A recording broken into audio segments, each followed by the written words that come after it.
Hello, it's Adam.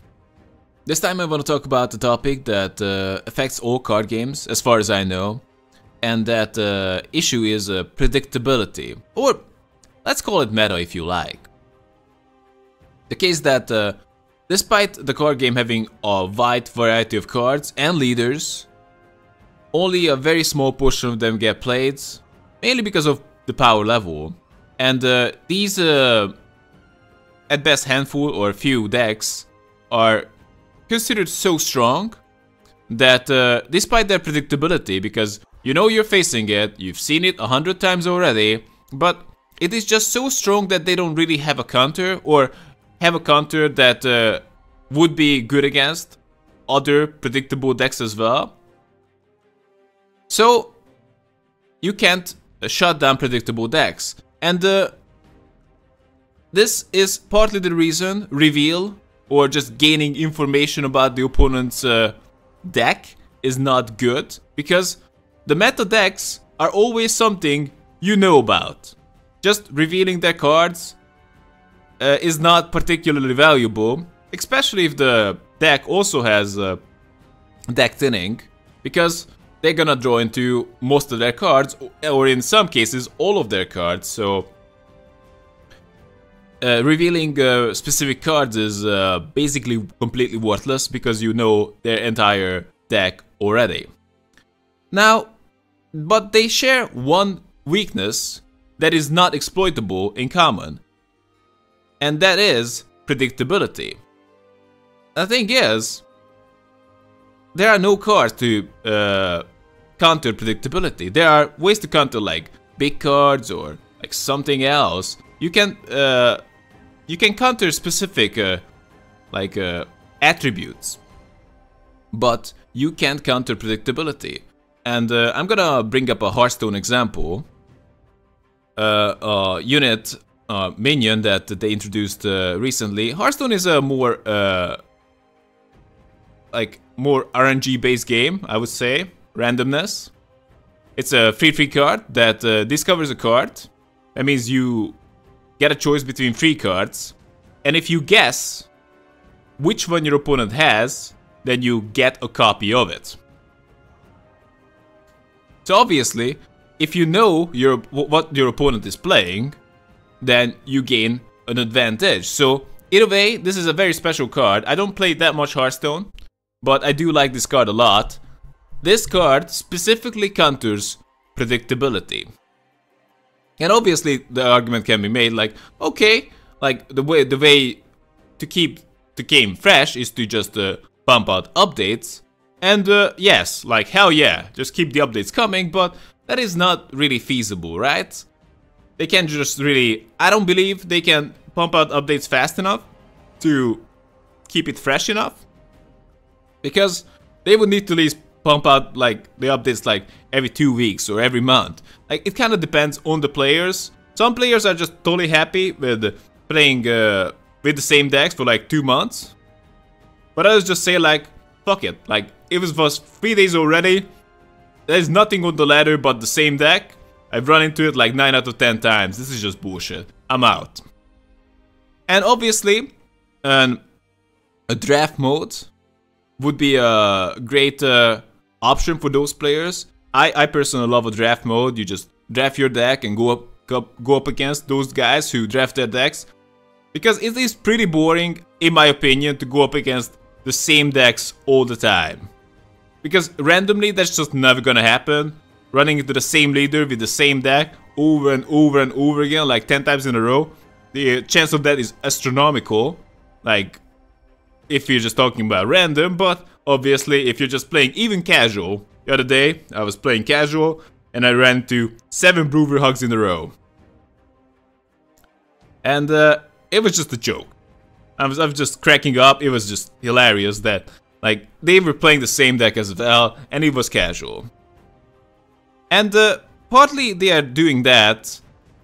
Obviously they want to win, because the game encourages them to be unoriginal, to be a little bit boring, because the thing is, players want to win.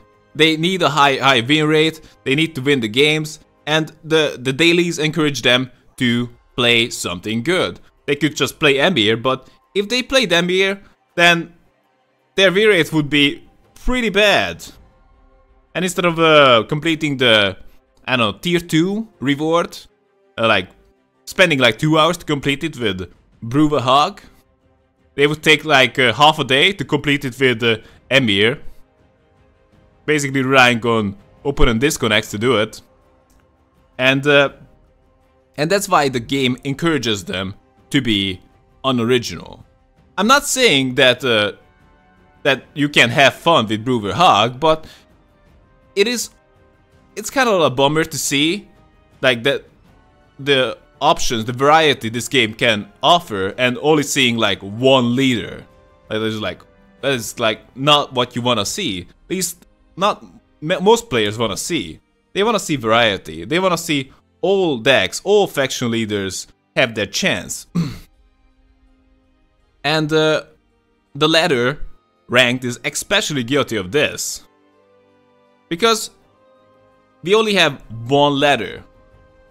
You're only the best of the best are all at the top of the ladder, instead of just broken down to specific faction leaders. So for example, being the best Dagon on the ladder would worth as much as being the best Emir on the ladder. Just think about it. Instead of just everyone playing Dagon and Brewer Hog and Hansult, players would have a good reason to go with other faction leaders, because it would be equally rewarding. Maybe, well, of course, if Emir is underpowered, then obviously it's gonna be a tougher time, but the competition is gonna be softer, while other Dagons and Brewer Hogs would compete against other. I'm not saying in match they would compete against other Brewer Hogs, but on the ladder. The reason, if assuming CDPR will release a way to reward performance on the ladder, it would be the best if they rewarded these achievements based on the faction leaders instead of just an overall performance, because that very much limits like 15 available faction leaders to like 3 at best. Because that is what we are seeing right now. It's Dagon, Hansult, and Brewer Hog. Some make the argument it's just Dagon, or it's just Brewer Hog, and Hansult is actually just lagging behind, kind of like enjoying doing something once in a while. So I believe that's it. My goal is not to like just to tell you what what should be, but just to get a conversation started about this. Obviously, I would love to see a draft mode. I live for those kind of modes. I love like so-called arena or gauntlet or what is that. I really enjoy that. And I believe the game is gonna need that in the long run. So those players who like, oh, of course, if you get bored of the ladder, okay, time to play arena and keep playing arena and keep playing arena. But I don't believe that is that is the perfect solution. Because those players who like variety should still find ranked satisfying. Because if they feel like, okay, like I gotta play ranked, and I just gotta play Brewer Hog, or I need to complete my dailies and I gotta play something really boring. And that is just lame, in my opinion. And I would love to see cards that punish predictability. I'm not really sure how they should be. I wouldn't really want to see the Hearthstone approach. And obviously this one card I mentioned is just a one-off. I don't really know about any more than that. And it's fairly RNG based. But I would love to see cards that punish predictability. If you are predictable on the ladder and you would get punished really hard for that, obviously there are ways to punish like certain playstyles, but just purely talking about predictability. Being predictable, if you could get super punished for being predictable, I would be very much into that. I'm not really sure how it could be. I would love to see in the comments if you guys could think of any cool options. I would love to hear about that. Anyway, guys, that's it, and tell me what you think. And see you next time. Stay awesome.